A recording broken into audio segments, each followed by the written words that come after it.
All right. Hello, everyone. Welcome to the live stream. My name is Nick Zupan. I'm the epidemiologist with the Rock County Public Health Department.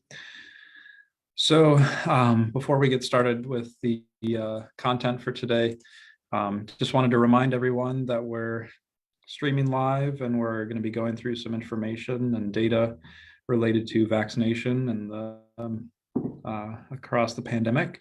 If you have questions as we're going through the video today, feel free to put those in the comments below.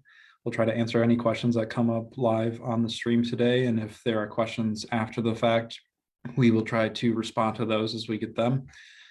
So without further ado, we're just going to talk about the vaccination dashboard on our Rock County Public Health Department website. So I'm going to back up a little bit here. So just to show you, as you navigate to the Rock County Public Health Department website, the URL is co.rock.wi.us/public health. You'll come to the public health home screen, and the image front and center is for the COVID-19 information. And I know if anyone has watched one of these streams before, this is repeat. So bear with me as I'm going through this, and welcome to anyone who's new and has not watched these videos before.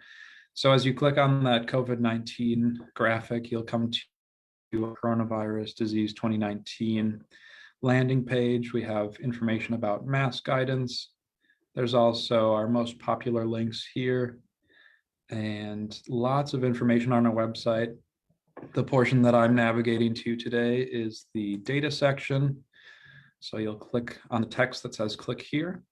And then the newest portion of our dashboard with respect to the COVID-19 vaccination is linked right here. It's the second link in terms of the reports that are linked here. You'll click that and it will open up the Rock County COVID-19 vaccine dashboard.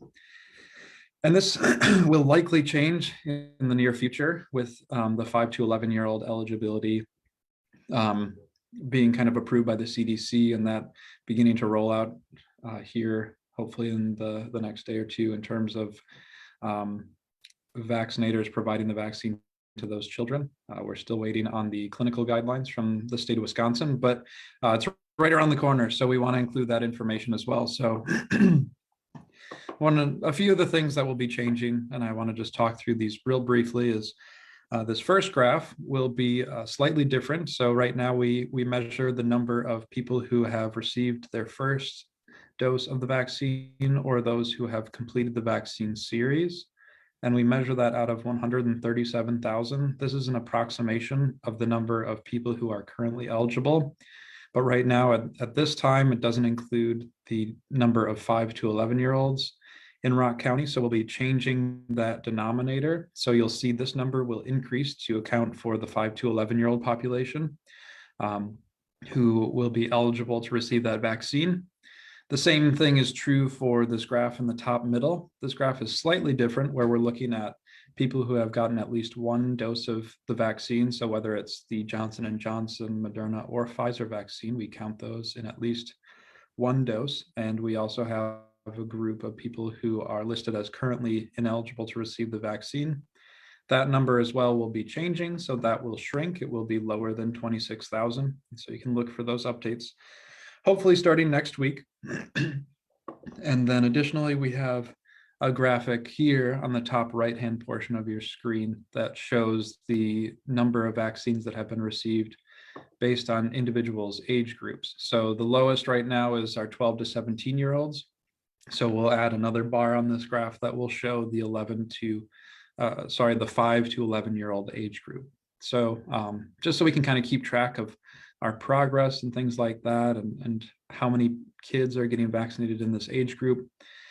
The other thing that we're trying to figure out, and we're still kind of waiting to see what the official data will look like, but as folks are receiving that booster dose of the vaccine, we want to track that number as well. So I imagine we'll start tracking booster dose information on one of these two graphs. And as we learn more about how to track that information, and as we make those changes, we will be sure to communicate those changes, and it will probably be a topic of discussion on a future live stream on one of these Friday afternoons.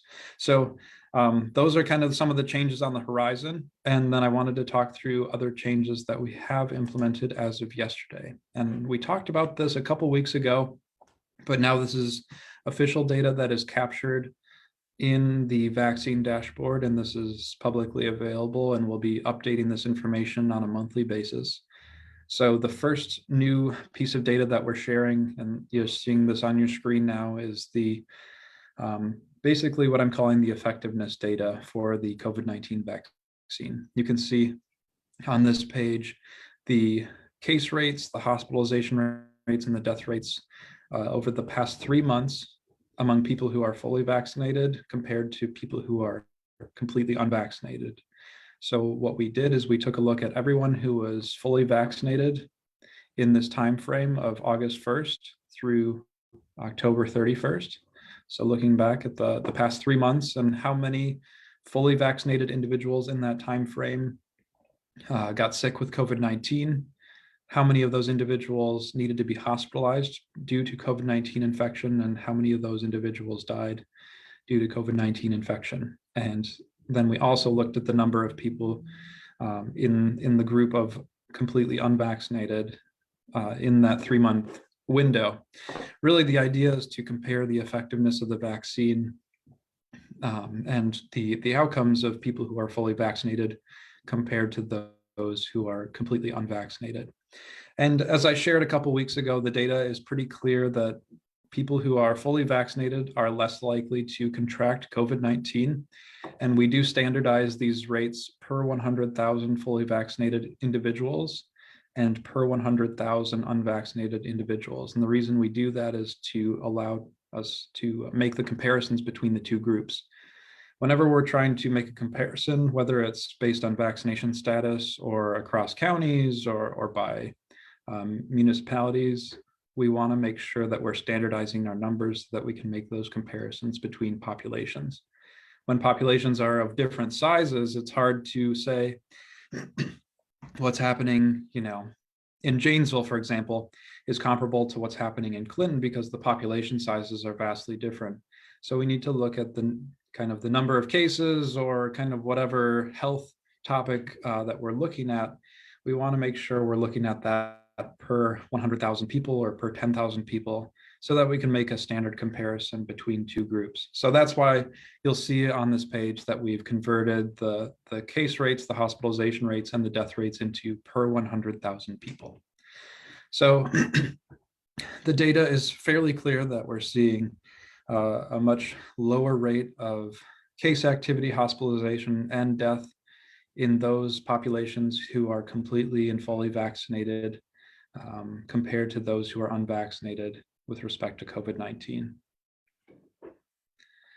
The next new piece of information that we wanted to share is the safety of the vaccine with respect to safety concerns locally. So there have been extensive study of the vaccine, the COVID-19 vaccine across the country, and we posted some information on our website recently about if you're interested in looking at information across the country and of the millions and millions of people who have received the COVID-19 vaccine, what kinds of risks and concerns there are with respect to adverse reactions to the vaccine. What we looked at is over the course of the past several months, so from December 15th through October 31st, we looked at a data set that we have access to that shows people who have sought healthcare, whether it's primary care physician, urgent care, or the emergency room type of healthcare. And in this case, the data set that we're looking at is those who have sought healthcare and have indicated that they are having a reaction due to the COVID-19 vaccine.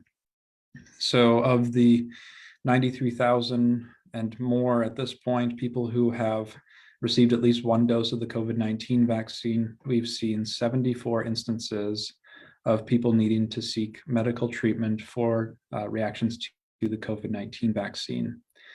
And in those 74 cases, 4 of those individuals needed to be hospitalized for their symptoms. The most common symptoms that we saw in this data included allergic reactions, fever, nausea, elevated blood pressure, shortness of breath, and fatigue. The most common reaction is an allergic reaction that people had to those ingredients that are in the COVID-19 vaccine.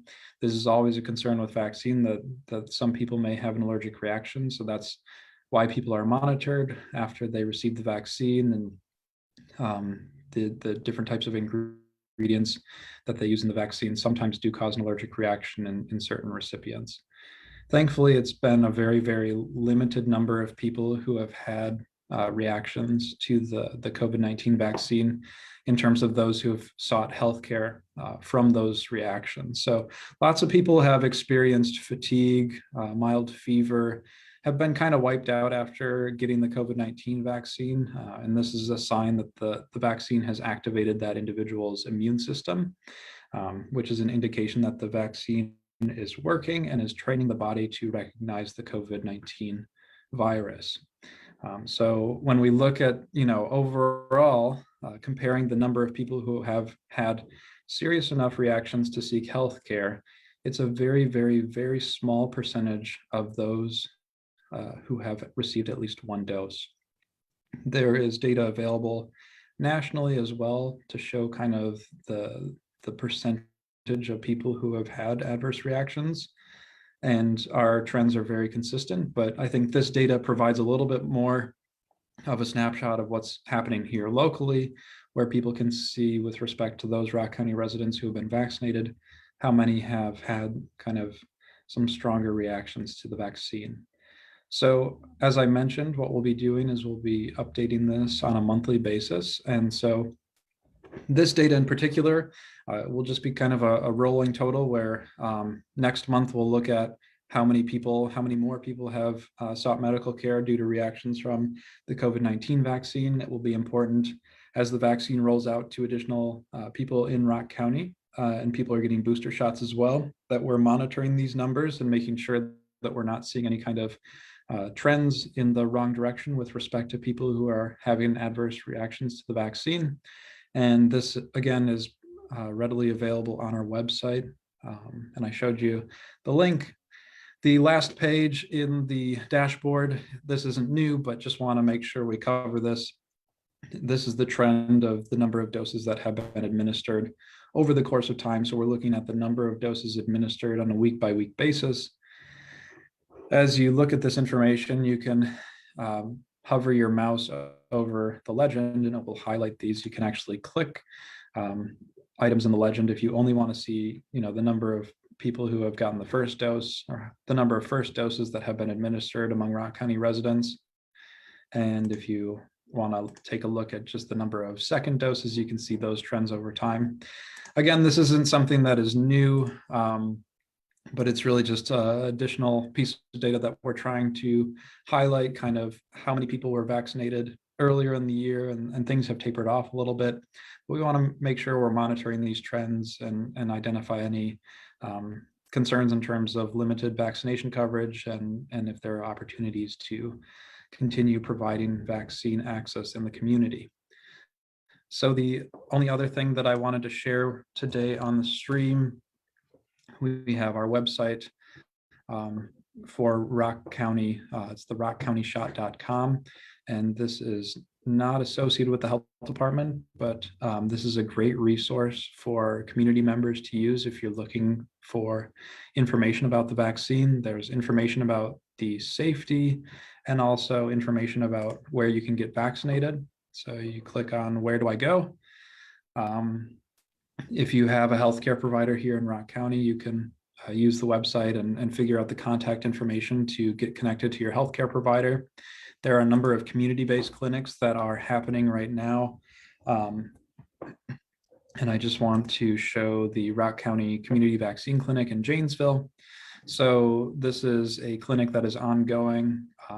And one of the things that is going to be happening on the 13th and the 20th with respect to the 5 to 11-year-old eligibility changes that will be coming. There are going to be these additional hours on these Saturdays that will provide opportunities for people to be vaccinated.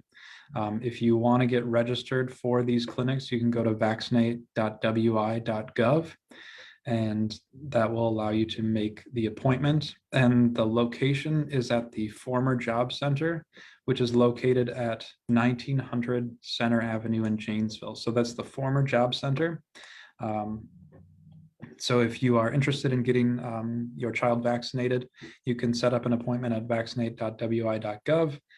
Again, Saturday, November 13th from 11 to 3 and Saturday, November 20th.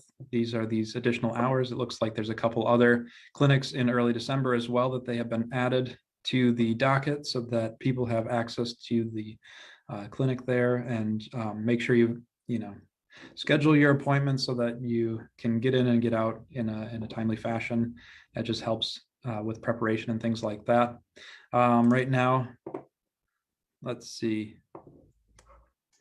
I'm just checking the chat box to see if there are any questions. Oh, the other thing that I did want to mention is that the health department will be hosting a series of vaccine clinics where children who are ages 5 to 11 can be vaccinated. And these are taking place every Wednesday from 3 to 7 p.m. starting on November 17th. We will put the link to get registered for those clinics in our comments section of this video so that you have that information if you want to sign up for an appointment there. Walk-ins are also welcome, but we encourage people to sign up and register for that clinic.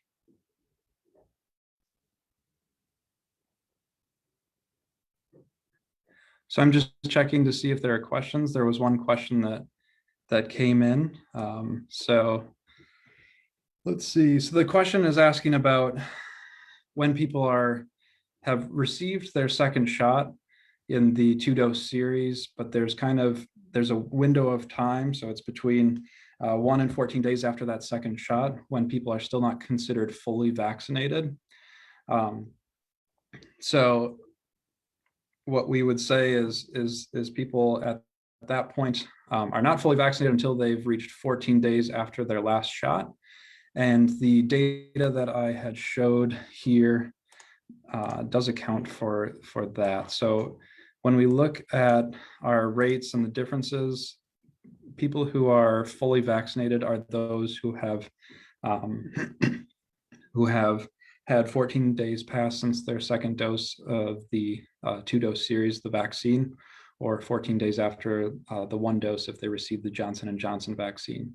So anyone who develops COVID-19 kind of within that 14-day window would not be considered fully vaccinated and is not counted in this data. They're also not counted as an unvaccinated individual because they had at least 1 dose of the vaccine, unless it was a Johnson & Johnson situation, which we've had just over 4,000 individuals in Rock County. So it's a very, very small percentage of the number of people who are vaccinated. Most people have received the Pfizer or Moderna vaccine. So that is a little bit of a detail that we're accounting for in this information, but basically we want to compare those who have had the full protection from the vaccine and those who have no protection from the vaccine. There is a little bit of a gray area with that. And that's kind of one of those things that we have to take into consideration. And we try to minimize kind of the gray area when we make the comparison of fully vaccinated versus unvaccinated. So hopefully that answers your question. I'm just going to take a look at the chat box and see if we have any other questions. No more questions. All right. So with that, we're going to close out the stream for today. Thank you everyone for attending the video, and thank you for watching the recording if you're viewing this as a recording. If you do have questions after you're watching the video, feel free to reach out to us via social media, and we'll try to answer those questions on a future live stream, or we will answer those questions right away as they come in. So with that, we're going to close out, and I'll see everyone in a couple weeks. Thank you.